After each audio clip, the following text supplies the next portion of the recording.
OG Rose, and today we're going to be talking about belonging again, section 48. And so we begin to approach the end of the book, of this essay. And it is here that I think it would be appropriate to restate our main question. How do we belong again?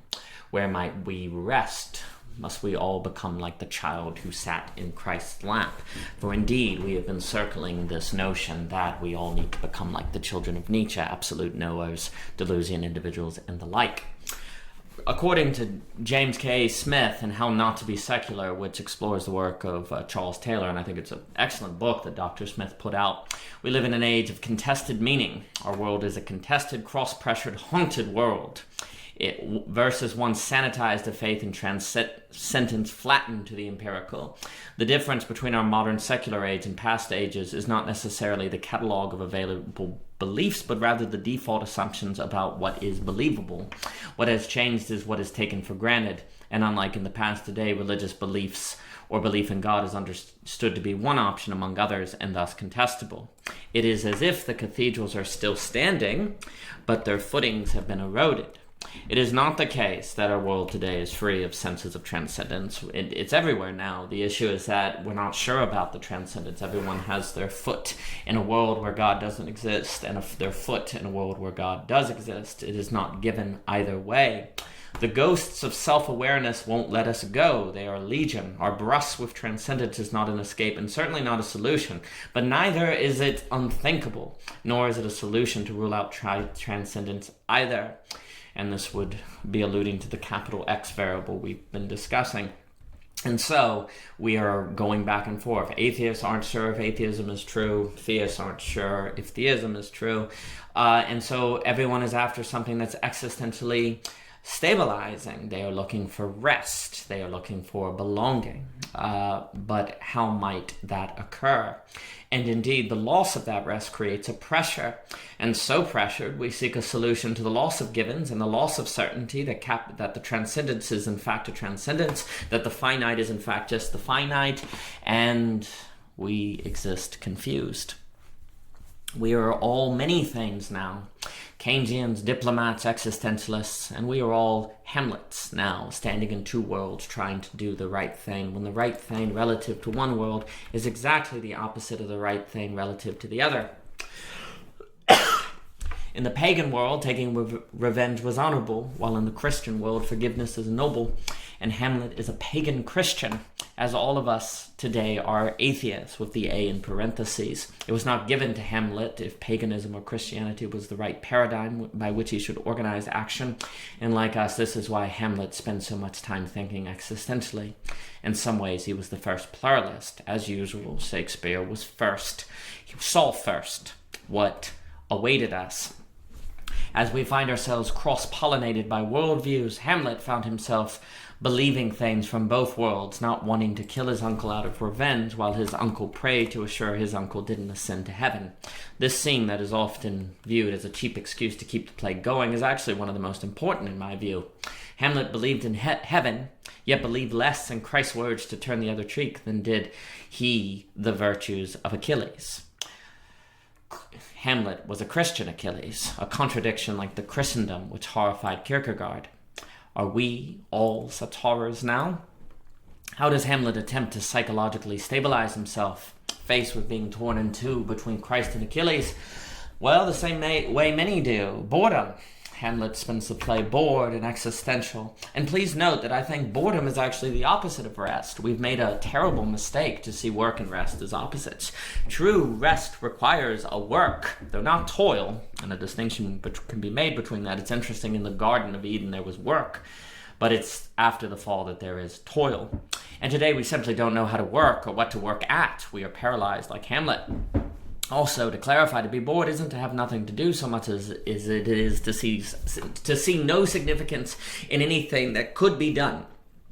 While rest is precisely a state of feeling fitted in the right place and confident in the rightness of that fitting.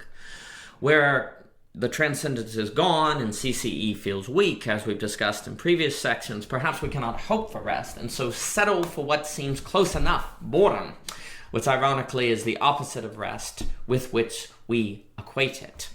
And this also suggests that we confuse rest with the condition of boredom that makes war totalitarianism and the like likely, according to Benjamin Fontaine. And Benjamin Fontaine in Existential Monday has a lot to say on boredom that's quite interesting. And so maybe we need a life of detachment, a life where we're not attached to anything. Maybe that's how we avoid being Hamlet and, like the Colossus of Rhodes standing split down the middle between two different worlds. And I think it's important to realize that Buddhism, Hinduism, Tantra, all these different things are far more profound than just a notion of detachment, but many people associate detachment with Eastern thought. So maybe detachment could be a way to transcend secularism. And that's how we can regain a kind of rest. And first, a risk of this is it could be brainwashing. We could detach ourselves from society and just be brainwashing ourselves. But at the same time, even if this method works, the question returns to us, can the majority engage in this sort of detachment? And indeed, I don't want to say it can't work. Indeed, it seems like it does work. But again, can it work for the majority? And critically, this detachment, we've certainly discussed how atomization and isolationism can deal with the problems of belonging. But the whole thrust of the essay in the book is to ask the question if we can find belonging in a social context or if that's off the table. So if detachment just leads to isolationism and atomization, this would prove a way to address the problems of belonging again, but it would not really be addressing the concern of belonging again, which is the possibility of belonging in a social setting. So it can easily be a kind of answer, but not perhaps the one that we are looking for. The other, middle way. So the question becomes the following: is there like a middle way between isolationism and total social immersion? And indeed, before moving on, we should note that a detachment strategy, if it works for a minority of people, is not much better than a minority becoming Nietzschean children. Indeed, it does seem like a minority of people can do that. The question is, can the majority? Or how do you increase the probability that more people are than not? And so maybe, is there a middle way between isolationism and total social immersion? And is that the best condition in which we can find rest? And here we should consider maybe the college system. Universities are kind of decentralized societies. What about that? And indeed, it would seem like universities are the best 4 years of people's lives. A lot of people say that. They do seem to find belonging and rest there. But actually, the problem of it, I think, can be that college is a kind of hyper-reality, to allude to Baudrillard. People go to college and then they leave, and it's like getting kicked out of Eden. They spend their whole life wishing they could go back. And in that way, I think college can actually worsen people's existential tensions, because they feel like they've lost it. They've fallen out of Eden.